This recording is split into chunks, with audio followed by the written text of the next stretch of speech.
Ok. Pour un investisseur qui s'inscrit dans la croissance, est-ce que vous auriez peut-être une recommandation d'un top 3 ou top 5 des actions du genre sur lesquelles miser, quoi? Bien sûr. Alors, mon top 3 sur la BRVM, croissance fast grower. Enfin, théoriquement, on n'a pas de fast grower. Donc, c'est dans l'ordre. Chorus Bank, BA Burkina Faso, BOACI. Ok. Et par opposition pour quelqu'un qui s'inscrit dans la rente. Alors, Sonatel en première position, bien sûr. Société Générale en deuxième position. Troisième position, visiblement, je dirais NCA Bank. D'accord. Donc, NCA, oui, les gens Ok. pourront peut-être te dire, NCA, c'est plutôt une action de croissance, mais je ne crois pas. La réalité, et comme je le dis souvent ici, hein, c'est vous regardez ce qui drive on va dire, la croissance ou bien le semblant de croissance qu'ils ont. En réalité, c'est des réductions de charges en interne. C'est pas une expansion de l'activité. D'accord? Donc, NCA Bank, a Mhm. priori, c'est une action de rente. Autre question, est-ce que au fil du temps, un investisseur peut passer d'un profil à un autre, c'est-à-dire peut-être passer de la croissance à la rente ou inversement, ou peut-être même mixer les deux? Alors, à la première question, est-ce qu'il peut migrer? Oui. Est-ce qu'il peut cumuler les deux? Je crois pas. Donc reprenons. Est-ce qu'il peut migrer? Oui. Donc, disons, prenons mon cas, moi, là, par exemple. Devant moi, j'ai un long horizon de placement. Je ne suis pas pressé d'avoir des dividendes là tout de suite. Ce qui me préoccupe, c'est de faire grandir mon patrimoine. Donc, les dividendes là, pour le moment, je m'en tape. Ok. Je veux juste avoir à la fin de chaque année une croissance autour de 20% ou semblant. D'accord? Donc, pour le moment, je suis plutôt croissance. Mais bien sûr, il va arriver un Ok. moment où ce qui m'intéresse maintenant, c'est de commencer par avoir du cash flow. D'accord? Je voudrais à un moment donné que mon portefeuille commence par supporter mes charges. Et donc, à ce moment-là, je serais prêt à faire le Ok. compromis, à sacrifier la croissance pour la rente, avoir du cash flow. Donc, ça, c'est une progression naturelle Ok. pour tout investisseur en réalité. Ça, c'est complètement naturel et c'est acceptable. Ok. Donc, ça, c'était la première question. Donc, La deuxième question, est-ce oui. que... Oui, allez-y. Oui, je voulais rebondir déjà sur la réponse, c'est-à-dire, du coup, en prenant toujours votre cas, au moment de devenir peut-être rentier, vous achèterez des actions à dividendes, c'est bien ça? Oui, mais il y a encore plus naturel que ça. Le plus naturel, c'est les actions même qui faisaient ma croissance, qui drivaient ma croissance, seraient devenues naturellement Ok. des actions de rente. D'accord? Donc, je prends le cas de Coris Bank, qui pour le moment, un grand dividende croît beaucoup. À un moment donné, ils vont saturer le marché. Ils auront du mal à croître. Et à ce moment-là, ils vont commencer par émettre beaucoup de cash flow. Donc, à distribuer beaucoup de dividendes. Donc, j'aurais même pas besoin de vendre les actions Coris Bank. Les actions Coris Bank Pour seraient devenues à récupérer. ce moment-là des actions de rente.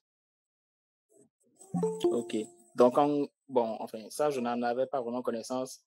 Donc, en tant qu'investisseur de croissance, enfin, à un horizon lointain, on n'est pas forcément obligé de vendre les actions. Pas Si du tout. l'entreprise ou les entreprises, ok, donc elles vont commencer à générer des dividendes et donc les actions détenues. D'accord, je comprends. Ok. Non, ça, c'est une migration naturelle. Alors, la deuxième question, est-ce que c'est possible de cumuler les deux? Comme je le dis, soit il faut être schizophrène ou bipolaire pour avoir deux profils d'investisseurs.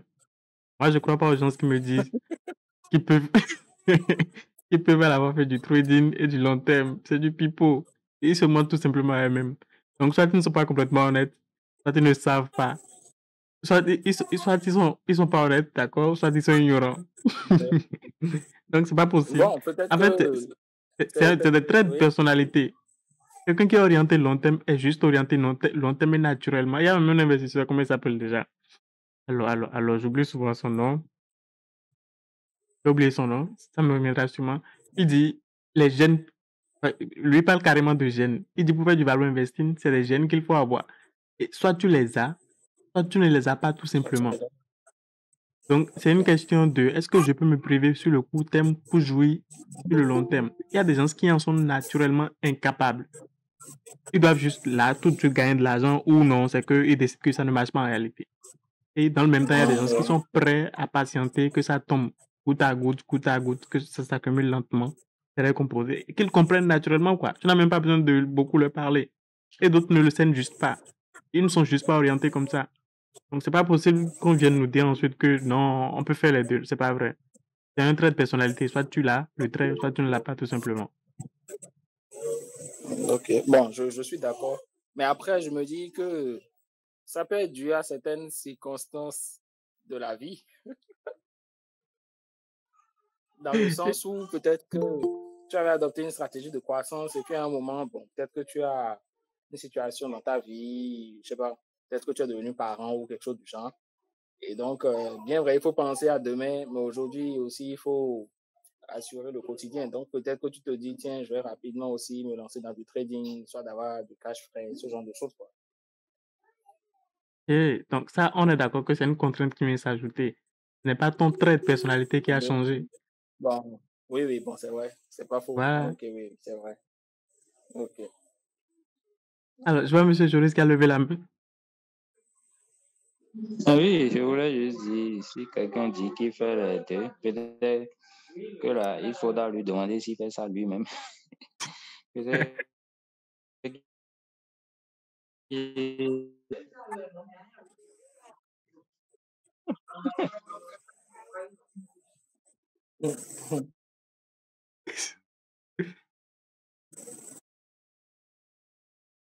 Comme il y a des sociétés, tout ça, il y a une structure qui fait ça à mon nom, donc j'ai les deux profils là-bas. Ok, d'accord. Mais bon, c'est à vous que si je devais aller dans ton sens aussi, comme tu l'as dit, un trait va dominer l'autre. C'est vrai qu'actuellement, je serais plus croissance et espérer maintenant, comme tu l'as dit, qu'au bout de...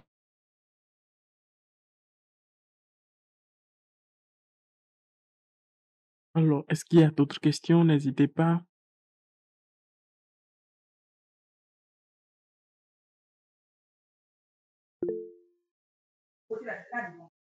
Allô? Oui, monsieur Kofi. Allô? Oui, coach, hein. Bon, excusez-moi, je revenais un peu sur l'intervention du frère de tout à l'heure là.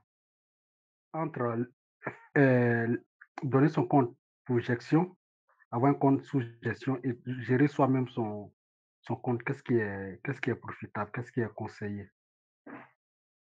Alors, on a eu à faire un long débat dessus ici.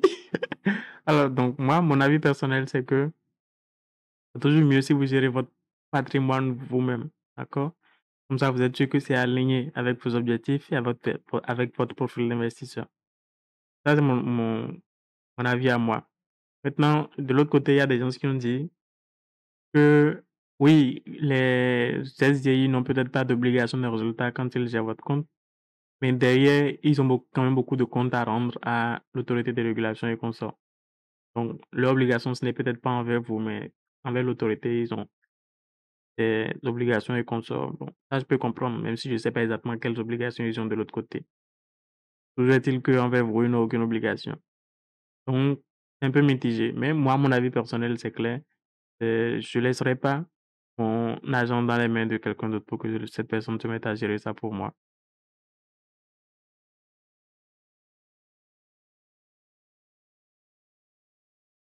D'accord, c'est bien noté. Mais une action de croissance, à la longue, elle devient une action de rente, non? Oui, Et de deux, naturellement. euh, voilà. Et donc, bon, d'accord. Et de deux, qu'est-ce que je voulais dire? De deux, normalement, hein, bon, excusez-moi du terme, moi j'ai expérimenté un peu.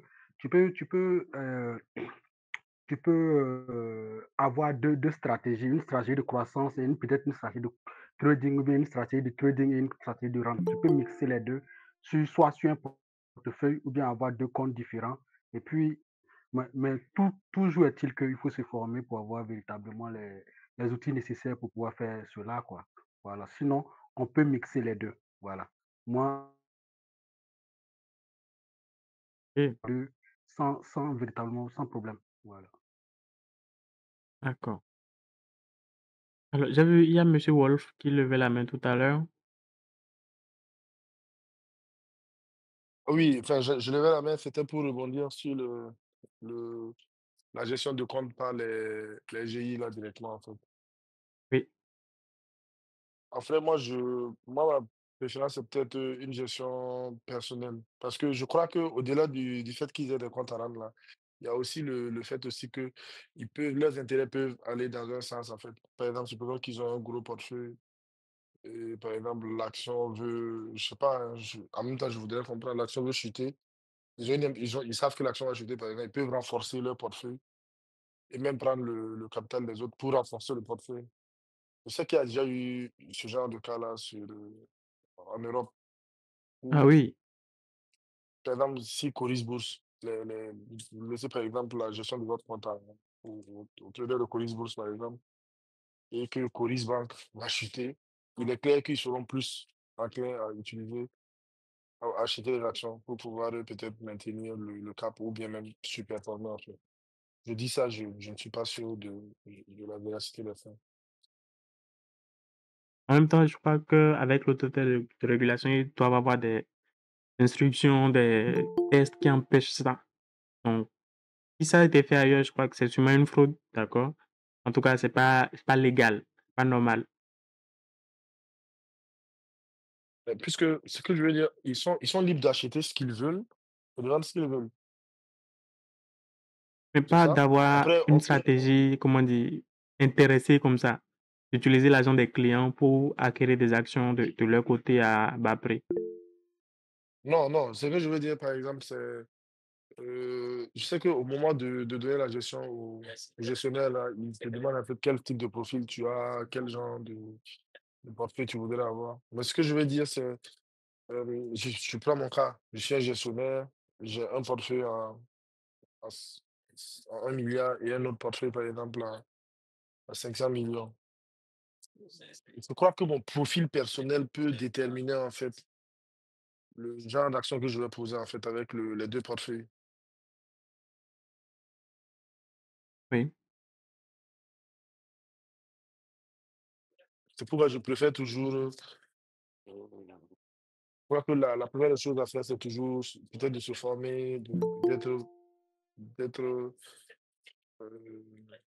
d'avoir les outils nécessaires avant même de penser à investir, en fait, à la BNN. Absolument. Oui, monsieur Cyr. Oui, je voulais rebondir sur le volet de la gestion déléguée par les SGI et tout ça. Pour ce que je sais, au moment de confier la gestion de votre compte, vous remplissez de la paperasse où vous indiquez votre profil, vos objectifs et tout ça et tout ça.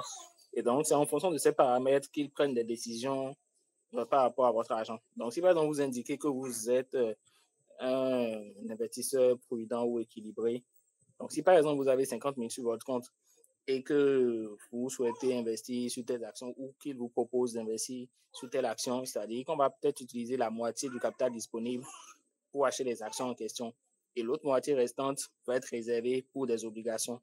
Donc ça, c'est en tenant compte de ce que vous avez défini comme profil ou objectif dès le départ. Donc je ne pense pas, enfin je ne crois pas savoir qu'ils font ce qu'ils veulent ou qu'ils achètent des trucs sans votre aval ou de n'importe quelle manière. Maintenant, pour le sujet des actions de croissance et tout ça, enfin, partons du fait que la croissance, enfin, les actions de croissance sur le long terme deviennent de la rente. Est-ce que ça ne revient pas au même de mixer les deux stratégies, c'est-à-dire dans le même portefeuille, la personne a peut-être des actions de croissance, des actions de rente? Ou bien, qu'est-ce que vous en pensez? Et alors, comment dire, c'est la période qui fait la différence. D'accord? Donc, quelqu'un qui fait de la croissance pendant 10 ans et qui, après les 10 ans, commence pas à faire de la rente, c'est pas la même chose que, bon, qui, après les 10 ans, fait, je dis n'importe quoi, 5 ans de rente. C'est pas la même chose que quelqu'un qui, pendant 15 ans, donc directement, fait à la fois de la croissance et de la rente. Celui qui fait de la croissance et de la rente pendant ces 15 ans-là va sous-performer par rapport à celui qui a fait d'abord de la croissance, puis la rente. Oui. Bon, ok, je comprends. Ok. Donc, le mieux, alors, c'est, enfin, une fois qu'on a défini son profil et qu'on est peut-être axé sur la croissance, c'est vraiment d'y aller à fond et de ne pas être en train de mixer des trucs ou de tenter des approches, quoi. Voilà. Okay. Donc, ça revient au fait que c'est dans l'ADN, en fait. Ça dépend de qui vous êtes, votre personnalité. Il Ouais, n'y a c'est pas un ce trait de trac. personnalité. D'accord. D'accord, je vois. Merci. Je laisse la parole à quelqu'un d'autre en attendant. Compris. Oui, monsieur Kinsa. Oui, bonsoir à tous. Ah, Vous me recevez? très bien. Ok. Ma question, c'est, je sais que peut-être c'est déjà passé, mais j'ai peut-être raté euh, les réunions pour lesquelles, les séances pour lesquelles, lors desquelles vous avez parlé de ça. C'est quelles sont les meilleures pratiques euh, pour une bonne croissance, pour gérer, pour la croissance, par rapport à la croissance. Pour un débutant qui vient, il veut faire de la croissance, quelles sont les actions clés qu'il doit poser? Je ne sais pas si vous arrivez à comprendre ma question. Oui, bien sûr. Alors, donc, première chose, donc, c'est savoir choisir avec quelle action on veut partir. Quelles actions au pluriel.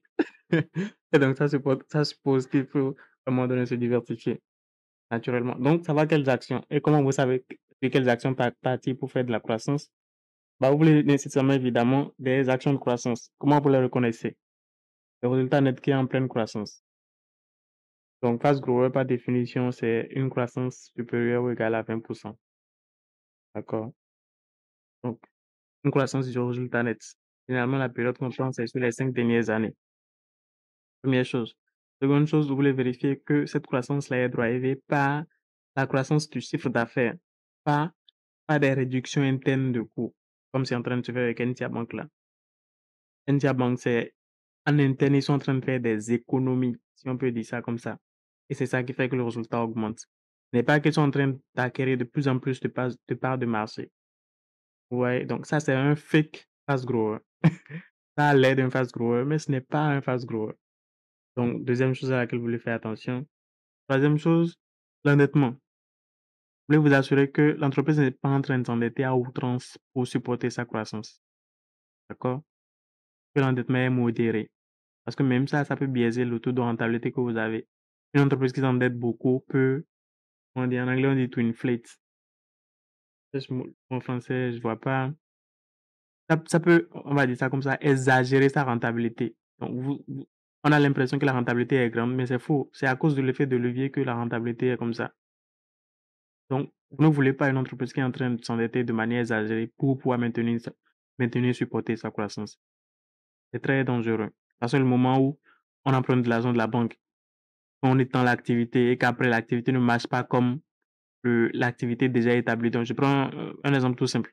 Donc, je ne sais pas l'activité de l'entreprise, mais je dis juste qu'ils sont en train d'ouvrir de plus en plus d'agences. On ouvre de nouvelles agences, mais l'activité dans ces agences-là ne performe pas comme les activités dans les agences déjà établies qui ont marché.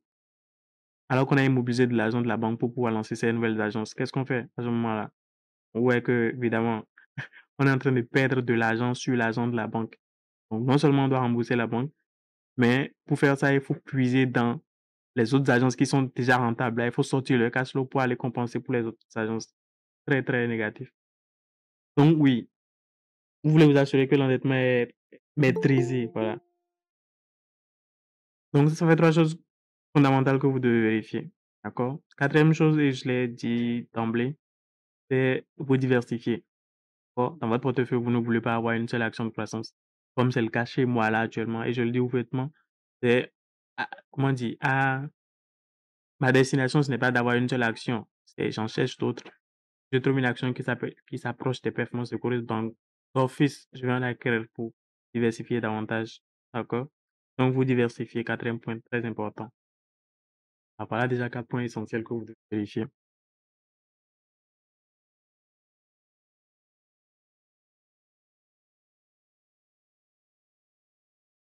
Vraiment, merci beaucoup pour ces clarifications.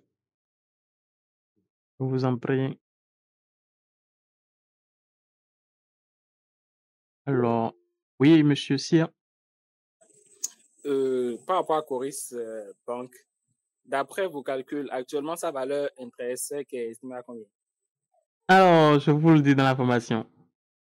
Ok, d'accord, pas de souci. Je vais la prendre d'ici là. Super. Ok.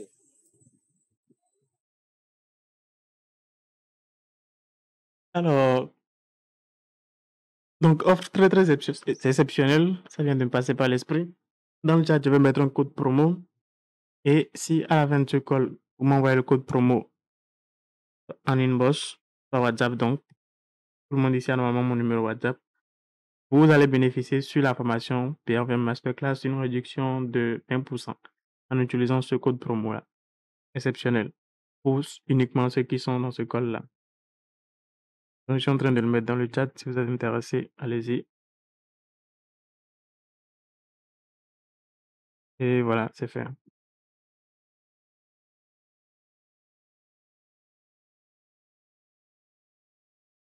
Bon, est-ce qu'il y a d'autres questions?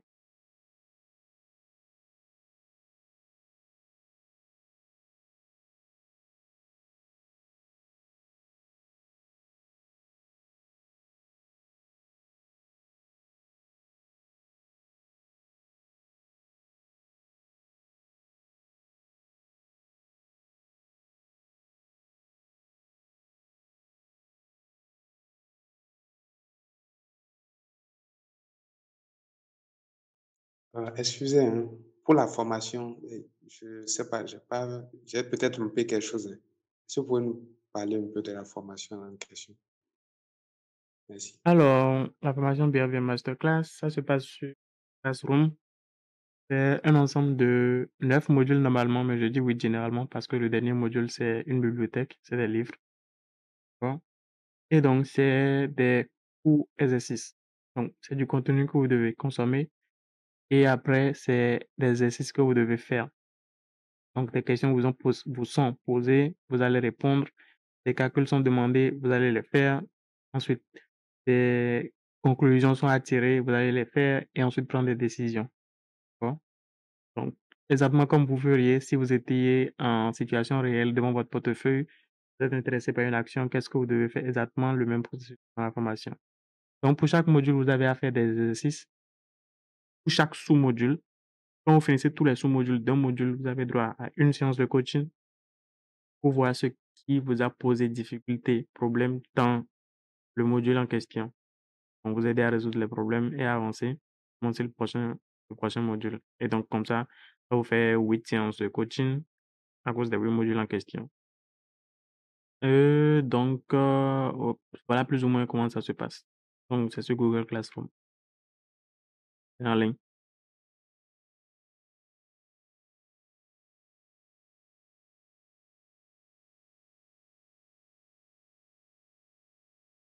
Et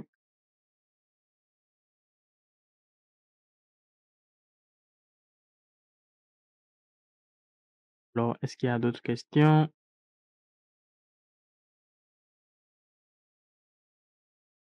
Quelqu'un me demande le coût de la formation dans le chat, c'est 35 000 francs CFA pour le moment.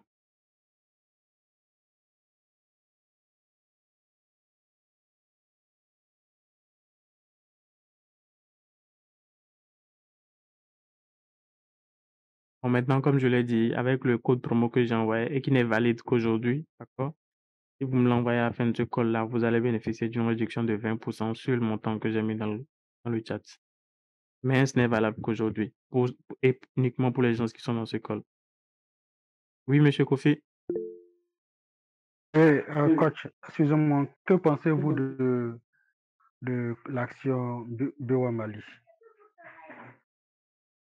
Alors, BOA Mali, ça fait un moment quand même que j'ai lu leurs états financiers. Je ne sais pas du tout. La situation dans le pays, je ne maîtrise pas comme je saurais ce qui se passe au Burkina Faso. Et deux, je n'ai pas vraiment lu leurs états financiers depuis des années littéralement. Donc, je ne sais pas vous dire si c'est un achat ou si c'est une vente.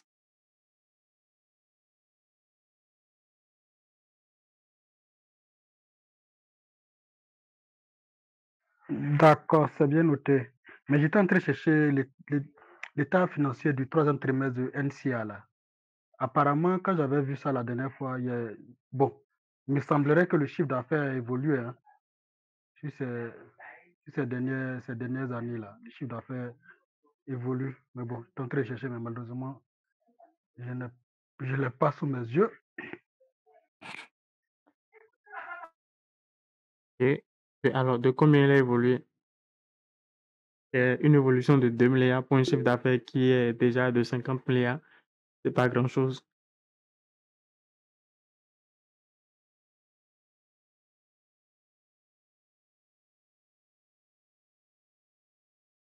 Allô?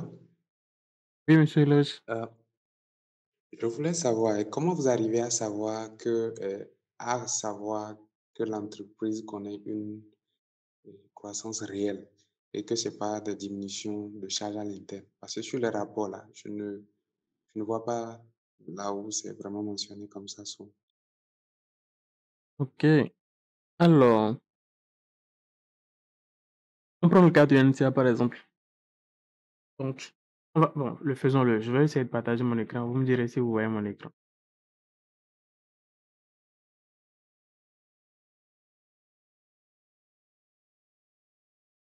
Bon, vous voyez mon écran.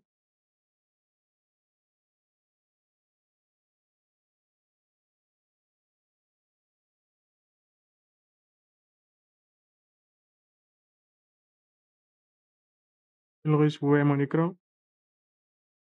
Oui, je vois l'écran. Ok. Alors là, je suis sur Sika Finance, NCA Bank. Je vais dans l'onglet Société. Et donc, je vais dans ce tableau-là qui m'intéresse alors beaucoup. D'accord? Et donc,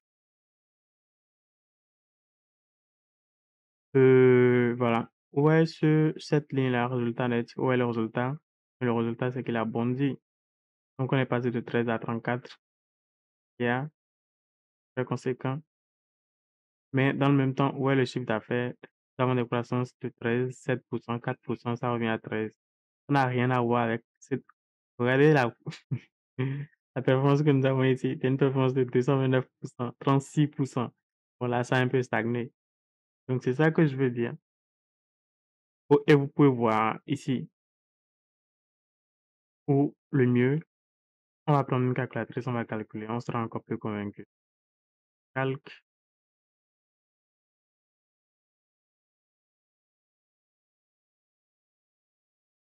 Là. Et ce qui m'intéresse ici, le growth rate, taux de croissance annuel moyen. En français, on appelle ça TCAM. En anglais, on appelle ça CAGR. On dénomme le growth. Nous allons calculer ça pour deux quantités, pour le résultat net et pour le PNB. Et vous allez voir l'écart qui est entre les deux. Vous allez voir que ce n'est pas en réalité l'un qui est en train de vraiment driver l'autre. Il y en a un qui est plus ou moins en train de stagner et l'autre qui a quand même bien performé. Donc, premier indicateur. Après ça, donc, que les calculs vont sûrement révéler, vous allez dans les états financiers de l'entreprise, vous verrez que il y a des charges qui sont en compression, qui sont maîtrisées. Vous allez voir un coefficient d'exploitation qui est de plus en plus maîtrisé, d'accord? C'est le signe que les charges sont vraiment maîtrisées au sein de l'entreprise. Et donc, c'est des économies en interne qui sont en train de faire progresser le résultat, même pas réellement une expansion de l'activité. D'accord? Comme vous pouvez voir, des 7-4%, c'est pas ça qui fait bondir un chiffre d'affaires. Vous voyez, juste pour exemple, entre 2020 et 2021, là, nous avons une croissance de 7%. D'accord? Et là, nous avons une croissance de 229%. Nous sommes d'accord que c'est pas cette croissance de chiffre d'affaires-là qui justifie que le résultat fasse fois, enfin, fasse une croissance de 229%, n'est-ce pas? Oui, c'est Et, vrai. bon, 229%, c'est trop suspect même. donc, voilà. Donc, faisons le calcul du TCM sur les 5 dernières années. On commence par le résultat net. Alors, on a 13,6, je le lis ici, 13,6 milliards et 34,8 milliards. Donc, je viens dans ma calculatrice. Là, je suis en train d'utiliser la formule des intérêts composés. 34,8 divisé par 13,6. Ça, c'est le gain. Je fais puissance 1 sur le nombre d'années, c'est 1 sur 5. Moins c'est 5, c'est 2023 moins 2019 plus 1, ça fait 5. Et donc, 1 sur 5, ça fait 0,2. Et donc, je mets directement les 0,2. Je vous épargne tous les calculs intermédiaires. Et je fais tout ça moins 1. Et donc, si je fais égal, ce que je trouve, c'est le taux de croissance annuel moyen sur les dernières années, 5 dernières années. Et donc, ça nous fait une croissance de quoi? Incroyable. de 20,67%. Vous lisez ici avec moi, c'est 0,2067. Ça fait 20,67%. Sublime. D'accord? Je refais le calcul, mais cette fois-ci avec le PNB.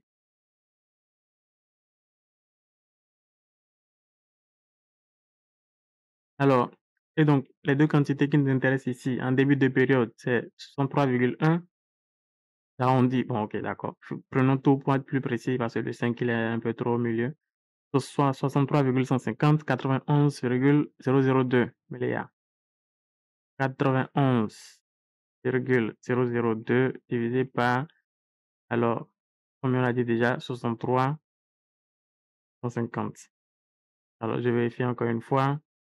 Et 63,150, c'est bien ça. C'est égal. Ça, c'est le gain puissance 0,2. Vous savez pourquoi c'est 0,2? On l'a fait récemment. C'est tout ça moins 1. C'est égal. Et vous voyez ici avec moi, c'est une croissance de 0,0758 derrière. J'essaie d'arrondir et convertir en pourcentage. Ça me fait quoi? Ça me fait 7,6%. Si je suis Clément. Donc, j'ai oublié le nom du monsieur en question. Ça va être la présentation. Oui, monsieur Kofi, vous avez bien vu la croissance du PNB. 7,6%. On est d'accord que c'est pas ça qui justifie que le chiffre d'affaires fasse une croissance de Oui, oui, 20%. j'ai vu votre démonstration. Oui. Donc, c'est ce que j'essayais de dire. C'est pas NTA Bank, c'est un faux, c'est un fake fast grower. C'est pas l'expansion de l'activité qui justifie sa croissance. C'est des réductions de coûts en interne. D'accord. Merci pour cette belle démonstration. Merci beaucoup. Après. Donc, si vous allez dans les états financiers, vous allez voir hein, que le coefficient d'exploitation, il est de plus en plus maîtrisé d'année en année. Et donc, le management est en train de faire de réels efforts en interne. Il y a sûrement des salaires qui sont coupés, des postes qui sont supprimés. D'accord? Ce genre de choses-là. Mais pas qu'on est en train d'avoir de nouveaux gros clients. Non, c'est pas ça.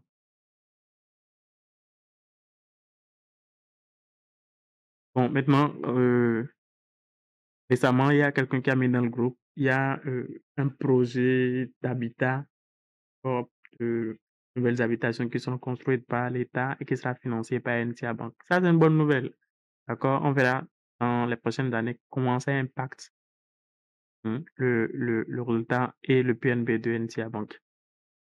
Mais pour le moment, et pour toute la croissance passée, c'est pas une amélioration, on va dire, significative de l'activité qui a justifié la croissance des résultats.